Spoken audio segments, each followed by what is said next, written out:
सुबहानल्लाह सुबहानल्लाह सुबहानल्लाह सुबहानल्लाह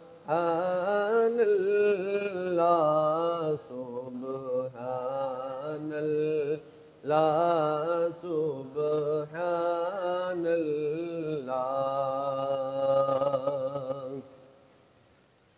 सुबहानल्लाह मा अजमलका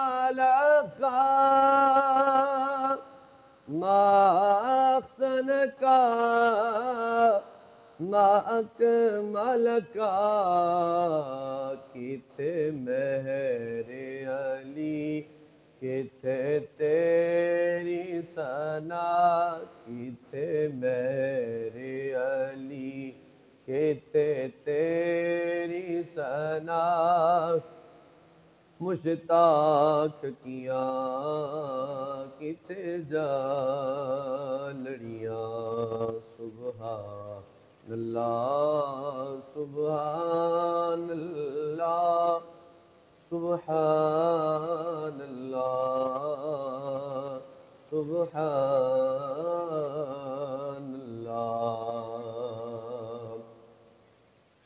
इस सूरत नो मैं जाना खां के जाने जहान खां सच आखां ते रब दी शान खां जिस शान तो शान सब बनिया सुबहानल्लाह सुबहानल्लाह सुबहानल्लाह सुबहानल्लाह।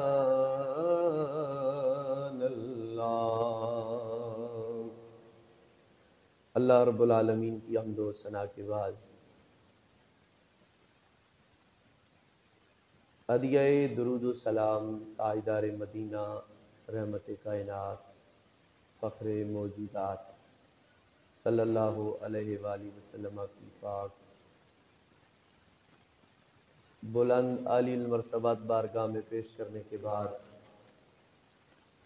अल्लाह तबारक व तआला की पाक बारगाह में दुआ है अल्लाह ताला हम सब का आना मिल बैठना अपनी बारगाह में कबूल व मंजूर फरमाए और हमारी ज़िंदगी के जो गुनाह हुए अल्लाह ताला मुआफ़ फरमाए और जो उसके फ़ज़ल के साथ अच्छे काम हुए अल्लाह उन्हें अपनी बारगाह में कबूल व मंजूर फरमाए। आज हमारा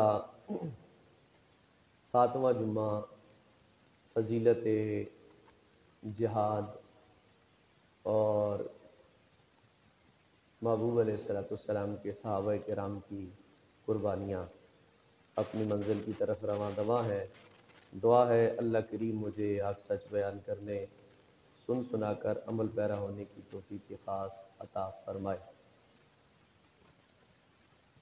अल्लाह तबारक व तआला इरशाद पाक फरमाते हैं इन्नमल आमालु बिन्नियात, बेशक आमाल का दारो मदार उसकी नीयत पर है।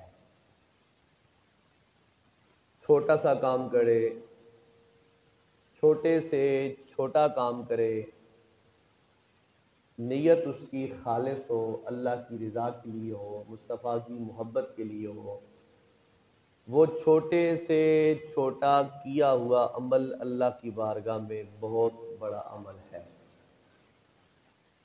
और बड़े से बड़ा अमल अगर उसमें रियाकारी है, दिखावा है, अपनी ज़ात को बढ़ाना मकसूद है, शान को बुलंद करना मकसूद है, तो वो बड़े से बड़ा अमल भी अल्लाह की बारगाह में मरदूद है, ना कि मकबूल है।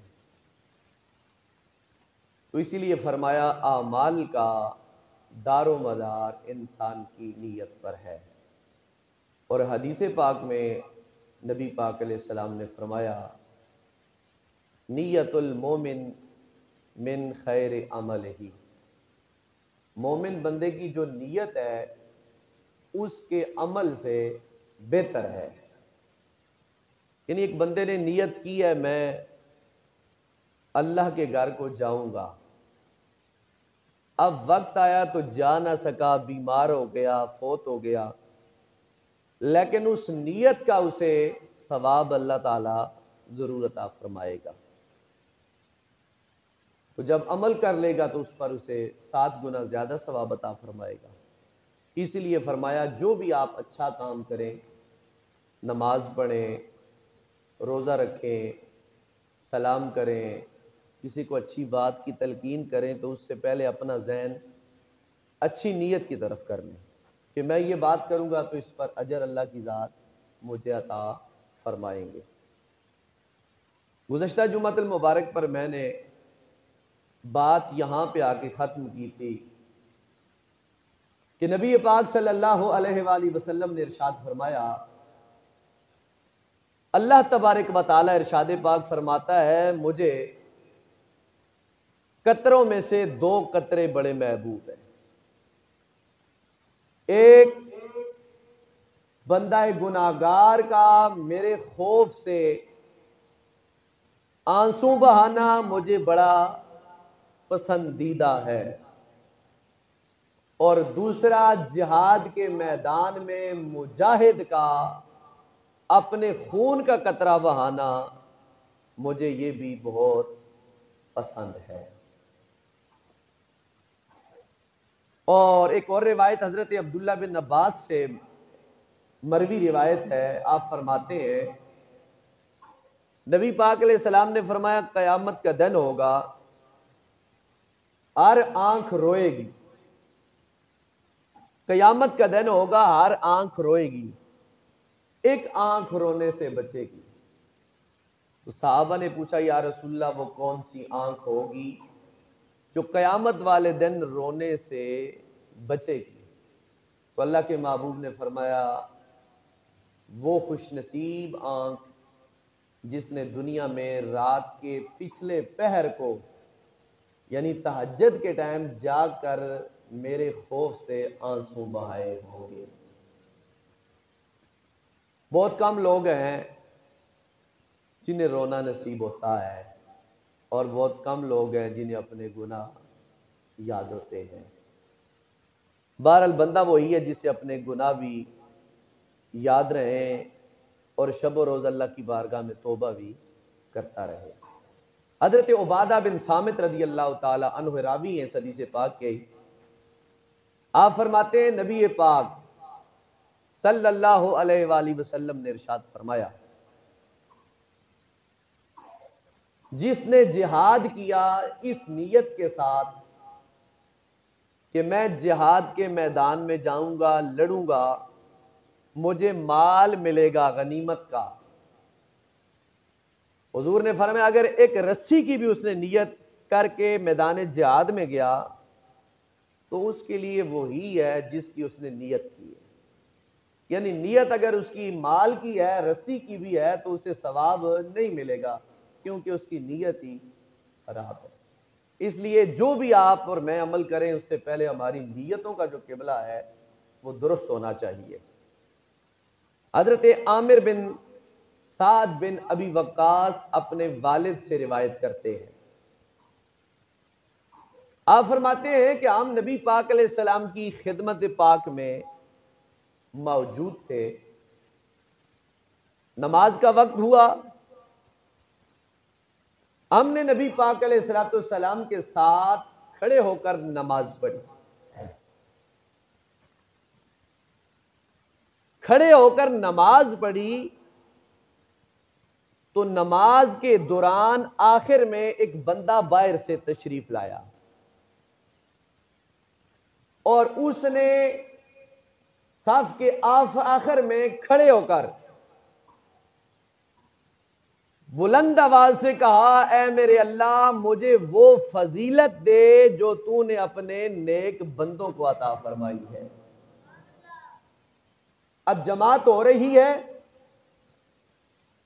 सहाबी कहते हैं वो शख्स आया, आखिर में खड़ा हुआ, बुलंद आवाज से कहा, मेरे अल्लाह मुझे वो फजीलत अता कर जो तूने अपने नेक बंदों को अता फरमाई है।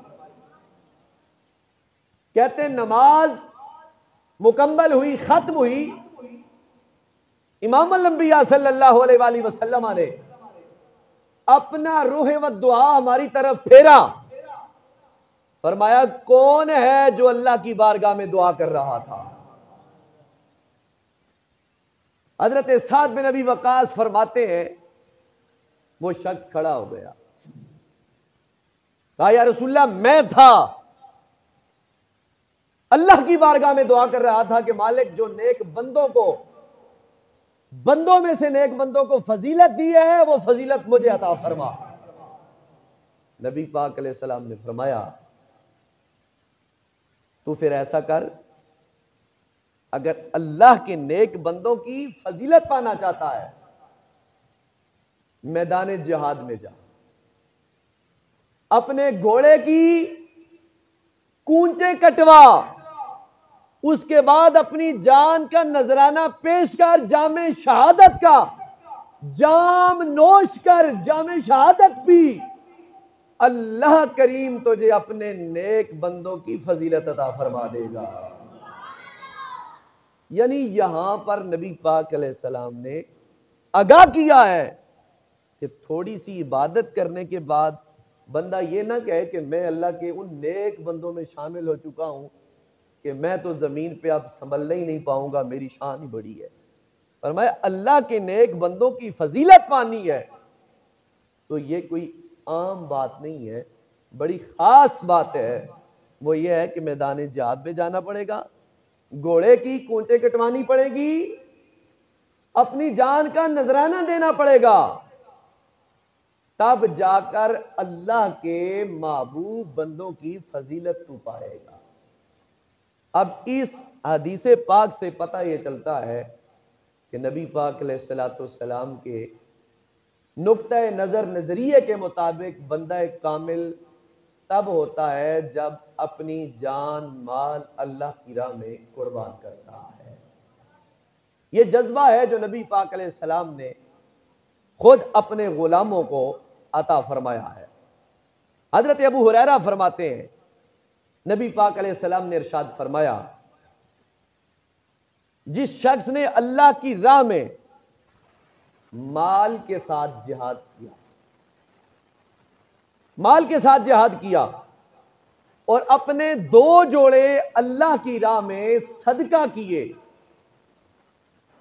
जन्नत के जो दरबान हैं वो उसको मुखातिब करके कहेंगे ए फला आजा, ये अच्छी गुजरगाह है, आजा ये अच्छी गुजरगाह है, इसमें दाखिल हो जा, ये बेहतरीन गुजरगाह है। ये बात जब कही तो पास बैठे अबू बकर सिद्दीक थे। आपने कहा या रसूल अल्लाह सल्लल्लाहु अलैहि वसल्लम, यही मेरी मंशा है, यही मेरी ख्वाहिश है, यही मेरी चाहत है कि मैं भी जाऊं और जन्नत के दरबान दरवाजों पे खड़े होने वाले मुझे भी आवाज दें कि अबू बकर जिस दरवाजे से आना चाहता है आजा। अबू बकर सिद्दीक ने जब ये बात कही तो इमाम अल-अंबिया ने फरमाया मुझे उम्मीद है, मुझे उम्मीद है कि जन्नत के दरबान सारे के सारे दरवाजे तुझे बैक ज़बान होकर बुलाएंगे, अबू बकर अंदर आ जाओ, दाखिल हो जाओ, दाखिल हो जाओ। हुजूर ने फरमाया मुझे उम्मीद है तू उन्हीं में से है कि जिनको दरवाज़ा जन्नत दरबाने जन्नत बुलाएंगे कि अबू बकर सिद्दीक दाखिल हो जाओ। तो इस बात से पता चला इंसान अपना मायार अल्लाह की बारगाह में, नबी पाक अलैहिस्सलाम की बारगाह में अगर बुलंद रखता है तो अल्लाह ताला उसे मरने के बाद भी वो मुकाम अता फरमाता है जिसका बंदा सोच भी नहीं सकता कि अल्लाह ताला उस पर कितना करम फरमा रहा है। सहाबा बैठे थे, तवज्जो चाहूंगा, सहाबा बैठे थे इमाम अल-अंबिया नबी पाक अलैहिस्सलाम के इर्दा गिर्द। सहाबा ने एक सवाल उठाया। हज़रत अबू हुरैरा रावी हैं, सही इब्ने अब्बान जिल्द नंबर 5 सफ़ा नंबर 313 और हदीस का नंबर है 4646। हज़रत अबू हुरैरा रावी आप फरमाते हैं कि नबी पाक अलैहिस्सलाम के इर्दा गिर्द हुजूर के गुलाम सहाबा बैठे थे। उन लोगों में से अल्लाह के महबूब की बारगाह में अर्ज की, या रसूलल्लाह सल्लल्लाहु अलैहि वसल्लम, क्या कयामत वाले दिन हम अपने परवरदिगार को देखेंगे? बड़ा अहम सवाल, और ऐसा सवाल कि सुबह कयामत तक हुजूर के जो इल्म के मुनकर हैं, हुजूर ने क्या खूबसूरत जवाब दिया। फरमाया, या रसूलल्लाह, क्या कयामत वाले दिन हम अपने रब को देखेंगे? इमाम अल-अंबिया अलैहिस्सलाम ने दो बातें जवाबन कही। फरमाया, मेरे गुलामों, जब 14वीं रात का चांद आसमान पे चमकता है बड़ी आबोताब के साथ, और उस चांद के सामने इर्दा गिर्द बादल नहीं होते, क्या उसे देखने में कोई तुम्हें तकलीफ होती है? अर्ज किया, या रसूलल्लाह, नहीं। इमाम अल-अंबिया ने फरमाया, क्या दोपहर के वक्त सूरज जब बुलंद मुकाम पे जाता है और उसके इर्दा गिर्द बादल नहीं होते, क्या उस सूरज को देखने में तुम्हें कोई तकलीफ महसूस होती है? अर्ज किया, या रसूलल्लाह, नहीं।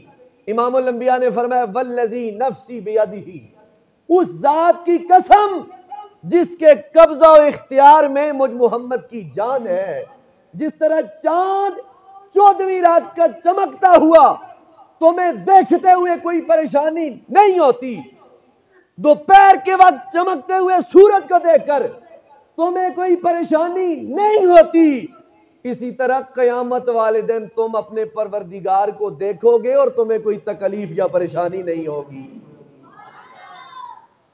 तुम्हें कोई परेशानी नहीं होगी, रब तुम्हारे सामने होगा, वो जलवागर होगा तुम्हारे सामने। और फिर आगे इमाम अल-अंबिया ने फरमाया, रब उस मुकाम पर एक शख्स को बुलाएगा। तवज्जो चाहूंगा, उस मुकाम पर अल्लाह करीम एक बंदे को बुलाएगा और बुलाकर पहला सवाल करेगा, ऐ फलां, क्या मैं रब्बुल आलमीन ने तुझे इज्जत नहीं दी? अल्लाह अपनी नेमतें गिनवाएगा मैदान महशर में। बहुत लंबी हदीस पाक है।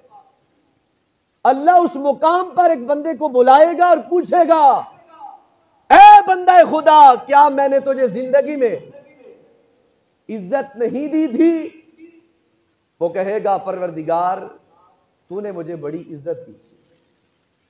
रब दूसरा सवाल करेगा, मैंने तुझे सरदारी नहीं दी थी? वो कहेगा, मालिक, मैं मानता हूं तूने मुझे सरदारी भी दी थी।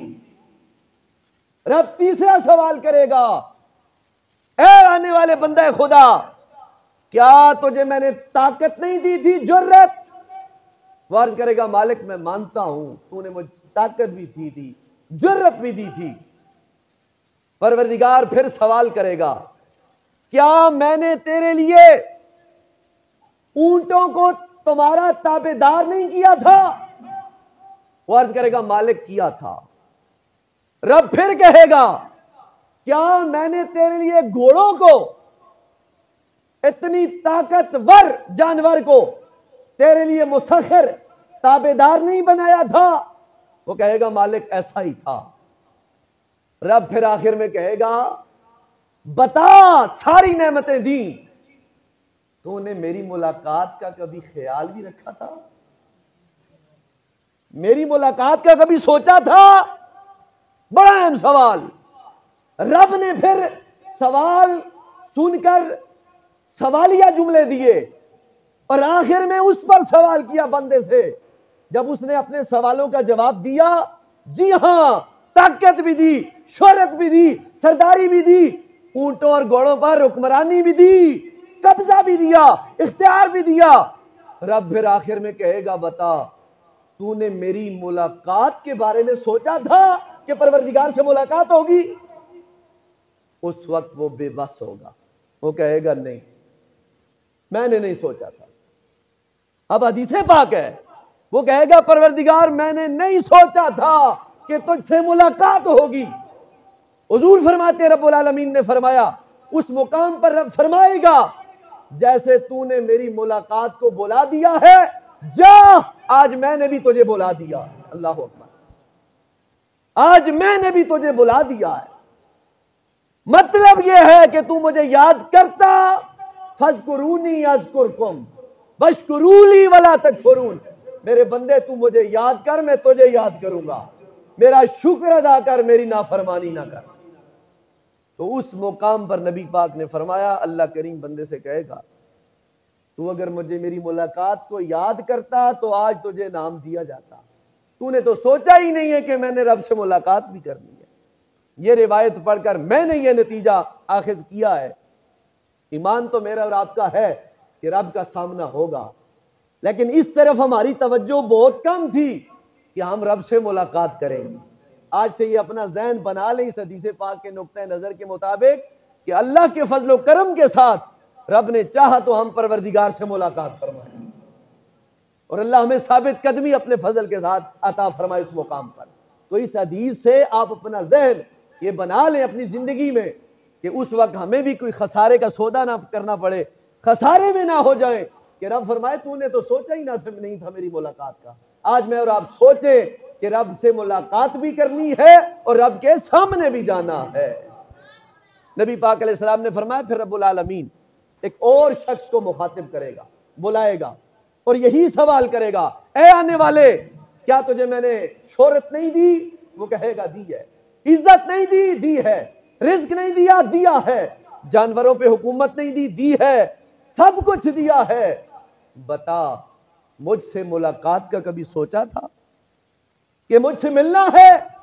वो भी बदबख्त कहेगा, परवरदिगार नहीं, मैं तुझसे मुलाकात का सोचा ही नहीं है। नबी पाक अलैहिस्सलाम फरमाते उस मुकाम पर रब फरमाएगा, जैसे तूने दुनिया में मुझे बुला दिया, आज मैं भी तुझे बुला रहा हूं, जा मेरी बारगाह से दूर हो जा। उस मुकाम पर भी अल्लाह करीम ये ज़हारे वजाहत करेगा कि जिंदगी सारी दी तूने एक लम्हा भी नहीं सोचा कि मैंने अपने परवरदिगार के सामने जाना है और उससे मुलाकात करनी है।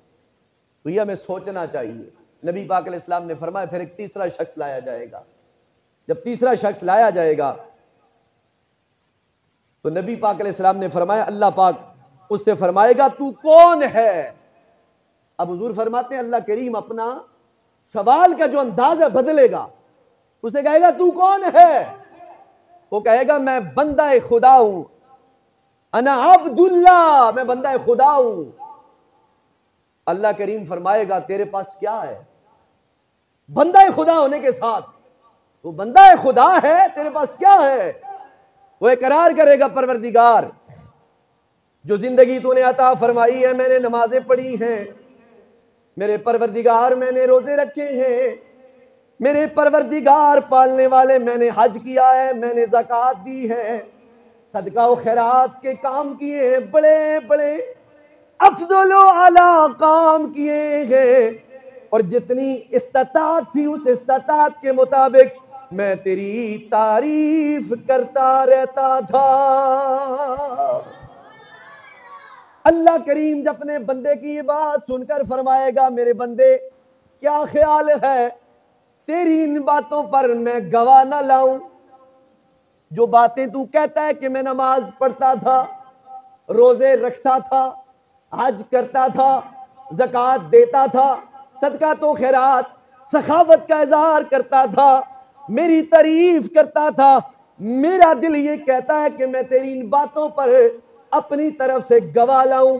इमामुल अंबिया ताजदार मदीना रहमत कायनात ने फरमाया, उस मुकाम पर वो बंदा अपने आप से मुखातिब होगा और अपने आप को मुतमईन करने की कोशिश करेगा।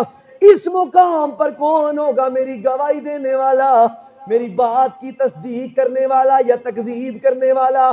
फरमाते हैं इसी दौरान वो बंदा थोड़ी देर खामोश होगा जिससे मेरा रब सवाल कर रहा होगा।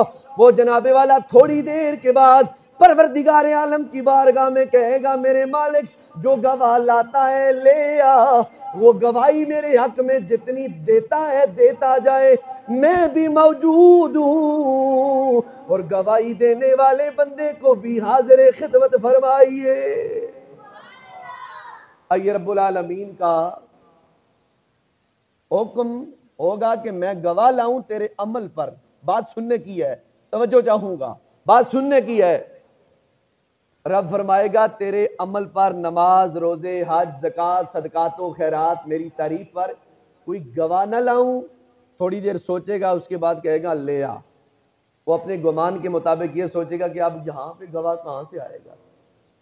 तो कुरान सूरह यासीन, अल्लाह कुरान में ऐलान फरमाते हैं अल-यौमा नख्तिमु अला अफ़वाहिहिम व तुकल्लिमुना अयदीहिम व तशहदु अर्जुलुहुम बिमा कानू यक्सिबून।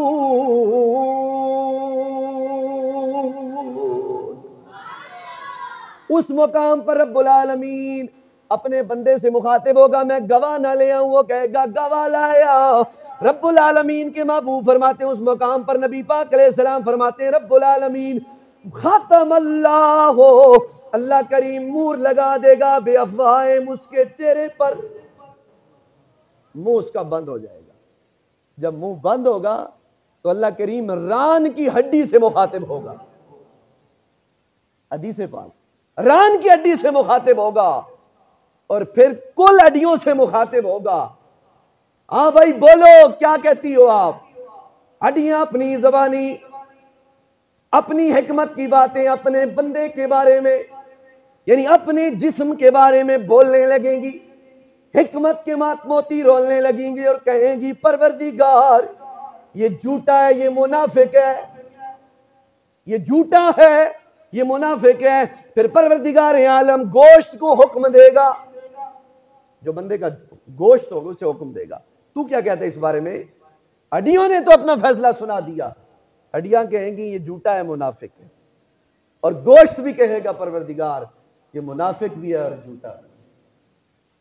फिर हुक्म होगा तूने जो इबादत की मेरे लिए नहीं, जो रोजा रखा मेरे लिए नहीं रखा, जो ज़कात दी मेरे लिए नहीं दी, जो मेरी तारीफ का दावा करता है कि मालिक मैं तेरी तारीफ करता रहा, तू झूठ बोलता है, ऐसी कोई बात नहीं। फरमाया जिस तरह तूने मुझे बुला दिया आज मैं तुझे भी बुला रहा। कहने का मकसद यह है कि इंसान अपने मालिक व खालिक को हर दम याद रखे, हर मौका पर याद रखे कि परवरदिगार आलम खुशी के मौका पर भी साथ है, गम के मौका पर भी साथ है, तनाई में भी साथ है, अवामुन नास में भी साथ है। ऐसा काम वो बंदा ना करे जिससे अपना मालिक नाराज हो जाए। और उलमा कहते हैं वैसे तो दिल दिखाने वाले बड़े बड़े लोग हैं इस कायनात में, रिश्तेदारों की शक्ल में भी हैं, मोहल्लेदारों की शक्ल में भी हैं, घराने वालों की शक्ल में भी हैं, इलाके वालों की शक्ल में भी हैं। फरमाया उस शिकायत से डरो जो शख्स अल्लाह की बारगाह में तुम्हारा नाम लेकर अल्लाह की बारगाह में शिकायत करे। ऐसा जुल्म ज्यादती कभी मत करना, बड़ी अहम बात है। फरमाया ऐसा जुल्म ज्यादती नाइंसाफी ना करना कि कोई बंदा तुम्हारा नाम लेकर परवरदिगार की बारगाह में शिकायत करे कि मालिक ए बंदा सही काम नहीं करता, ये बंदा इंसानियत के दायरे से बाहर निकल कर ये अपने काम कर रहा है। इसलिए गिरामी उल कादर हमारे पास वक्त है जिससे हम भरपूर तरीके के साथ फायदा उठा सकते हैं, अपनी आखिरत का सामान इकट्ठा कर सकते हैं। आज ये उठे हुए जनाजे, खोदी हुई कब्रें हमें इस तरफ आगाही कर रही हैं कि कब्र में सब ने जाना है और कब्र ने सबको दबाना है। एक कब्र में दबाना यह है कि मिट्टी डाल दो, एक कब्र का यह दबाना है कि आप जब लेटोगे मैं और आप इस दबाएंगे कब्र इसको। नबी पाक अलैहि सलाम ने फरमाया हज़रत साद बिन मुआज़ रदी अल्लाह ताला अन्हु अजीम सहाबी रसूल है। आप जंग उहद में शरीक हुए और आपको जख्मी किया गया। आप जंग से वापस आए, कुछ अरसे बाद मस्जिद नबी शरीफ के साथ बाहर खैमा था, उस खैमे में नबी पाक अलैहिस्सलाम आपका खुद इलाज किया करते थे। कुर्बान पैगंबर की ज़ात पर, सहाबी की ज़ात पर भी वो ज़ख्म ताज़ा हुआ, कुछ अरसे बाद खून निकलने लगा। फिर हुजूर अलैहिस्सलाम के सहाबी का आखिरी वक्त आया, नबी पाक अलैहिस्सलाम की ग़ुलामी में, हुजूर की मैयत में आपने अपनी जान का नजराना पेश किया। इन्ना लिल्लाहि व इन्ना इलैहि राजिऊन। सहाबी फरमाते हैं, जब हज़रत साद बिन मुआज़ रदी अल्लाह ताला अन्हु उस मुजाहिद का जनाजा उठाया गया, बज़ाहिर आपका जिस्म भारी था। वैसे भी आप जानते हैं जनाजे उठाने वाले लोग हैं, कंधा देते हैं। जिंदा बंदे का वजन कम होता है, जनाजे का ऑटोमेटिकली जो वजन होता है वो बढ़ जाता है। जब साद बिन मुआज़ रदी अल्लाह ताला अन्हु को जनाजा उठाया गया ना, तो मुनाफिकीन ने ये अफवाह फैला दी कि साद बिन मुआज़ का जनाजा बहुत हल्का है, मैयत बारह होना चाहिए। और वाकया ही साद बिन मुआज़ रदी अल्लाह ताला अन्हु का जनाजा हल्का हो चुका था। जब नबी पाक अलैहिस्सलाम तक ये बात पहुंची तो महबूब अलैहिस्सलाम ने फरमाया, नादानो, साद बिन मुआज़ भी वही है, उसका जिस्म भी वही है, हल्का नहीं हुआ है। हल्का इस वजह से हो गया है कि साद बिन मुआज़ को अल्लाह के फरिश्तों ने थमा रखा है, फरिश्तों ने कंधों पे उठा रखा है, और बंदों ने भी उठाया है, लेकिन ताकत हकीकी जो है फरिश्तों की रखी है। नबी पाक अलैहिस्सलाम ने जनाजा पढ़ाया, कब्र में उतारा। अब ये मंजर देखना, कब्र में उतारा और इमामुल अंबिया ने फरमाया, ये वह जनाजा है मेरे गुलाम साद बिन मुआज़ का, जिसमें 70,000 अल्लाह की नूरानी फरिश्ते आए। 70,000 फरिश्ते इस मैदान जिहाद में जख्मी होने के बाद शहीद होने वाले के जनाजे में 70,000 अल्लाह के नूरानी फरिश्ते आए। साद बिन मुआज़ के जनाजे में इमामुल अंबिया ने खुद पढ़ाया, कब्र में लिटाया, कब्र के ऊपर खड़े हुए, नबी पाक अलैहिस्सलाम तकबीर पढ़ने लगे। साहबा कहते हैं, महबूब को जब हमने देखा तकबीरें पढ़ते हुए तो हम भी हुजूर के साथ तकबीरें पढ़ने लगे। थोड़ी देर के बाद नबी पाक अलैहिस्सलाम ने तकबीर बंद कर दी। साहबा ने सारा मंजर पेश करने के बाद हुजूर से पूछा, या रसूलल्लाह, आज अनोखा मामला देखा है। आपने तकबीर पढ़ी, उसके बाद आपने कहा तकबीर बंद कर दी, मामला क्या है? नबी पाक अलैहिस्सलाम ने फरमाया, दरअसल मेरे साद बिन मुआज़ पे कब्र जो है थोड़ी तंग हो चुकी थी। साद बिन मुआज़ पे कब्र तंग। शान क्या है? फरिश्ते उठा के लेके जा रहे हैं। शान क्या है? जनाजा इमामुल अंबिया ने खुद पढ़ाया। शान क्या है? इमामुल अंबिया ने खुद कब्र में उतारा। शान क्या है? नूरानी फरिश्ते आकर जनाजे में शरीक है। शान क्या है? मुजाहिद इस्लाम है, शहादत का रुतबा पाकर जा रहा है। और आलम क्या है? कब्र दबा रही है। साहबा ने पूछा, या रसूलल्लाह, इतनी शान के मालिक हैं साद बिन मुआज़, कब्र ने दबाया इन्हें, आखिर वजह क्या है?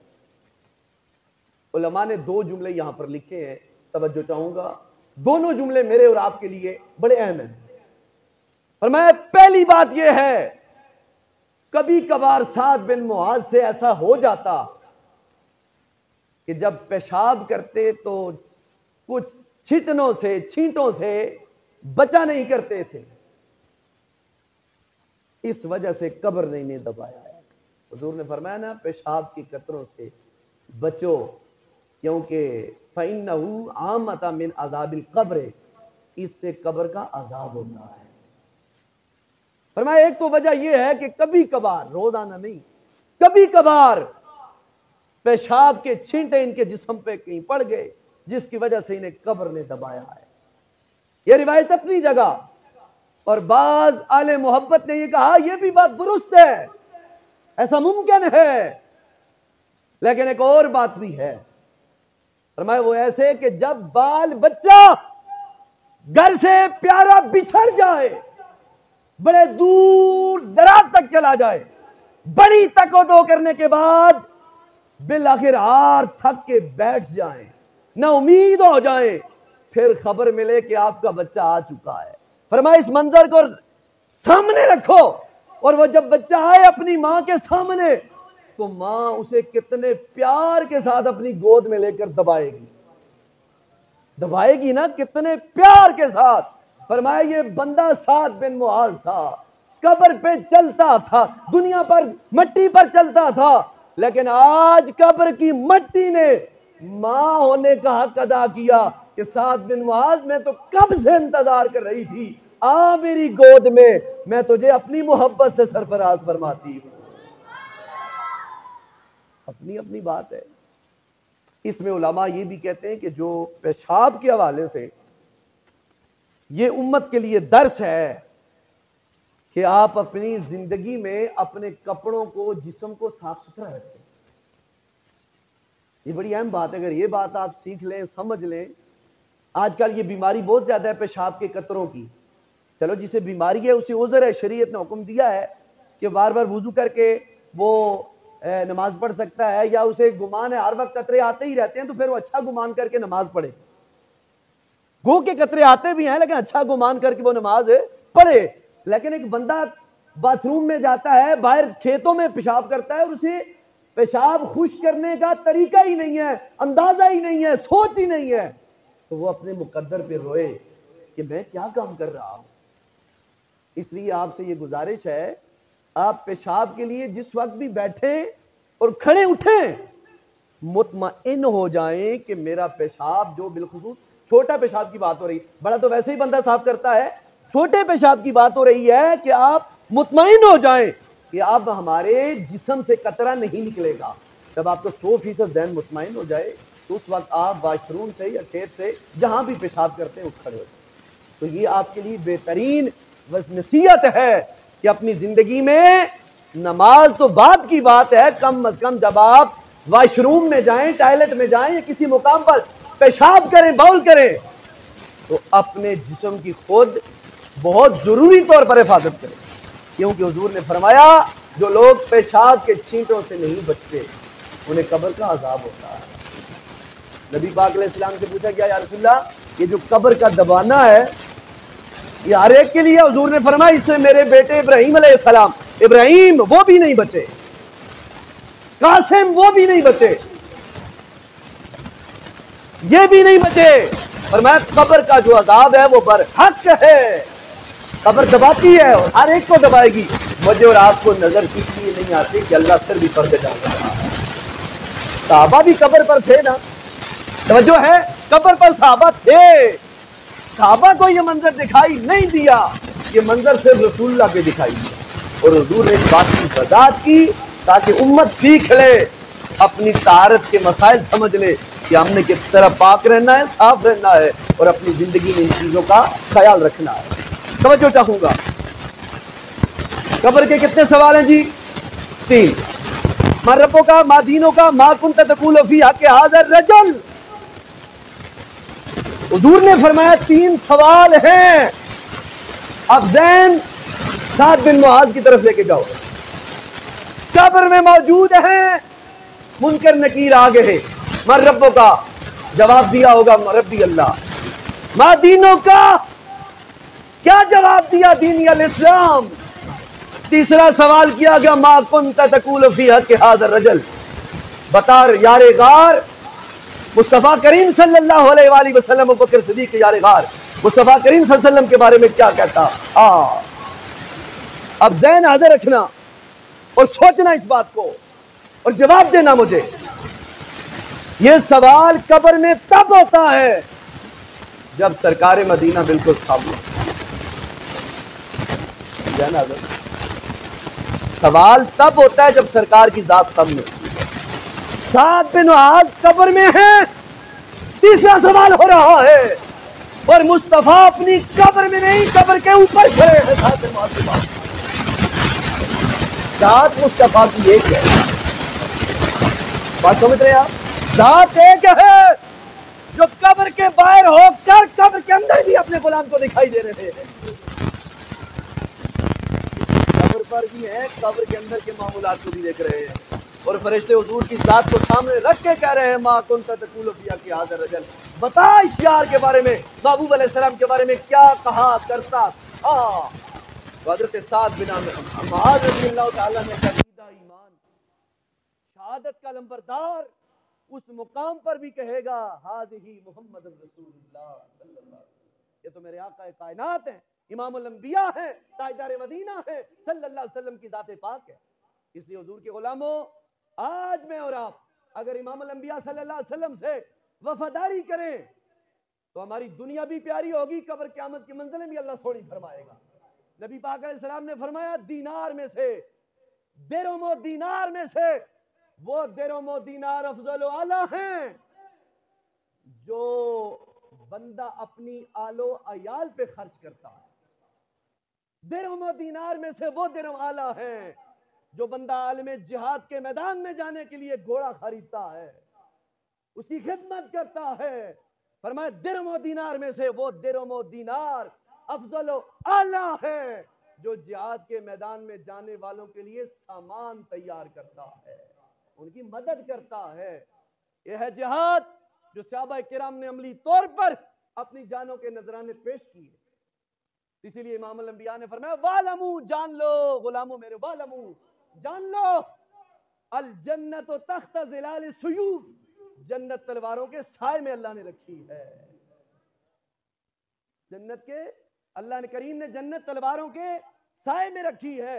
इसलिए महबूब पाक सल्लल्लाहु अलैहि वसल्लम के गुलामों, हमारा ताल्लुक फलस्तीन से कलमे की बुनियाद पर ईमानी रिश्ता है और इस रिश्ते की बिना पर आज जो उन पर जुल्म हो रहा है उसकी हम मजम्मत करते हैं और अपने रब्बुल आलमीन की बारगाह में दुआ करते हैं, परवरदिगार अपने मुजाहिदीन इस्लाम की तू खुद मदद फरमा, खुद हिफाजत फरमा, शहीदों के दराजात बुलंद फरमा, जो बच्चे और बच्चियां जख्मी अल्लाह करीम उन्हें शिफाए कुल्ली अता फरमा, और बेगैरत जो हमारे हुक्मरान है इस्लामी ममालिक के, अल्लाह करीम उन्हें गैरत दीनी और मिल्ली अता फरमा।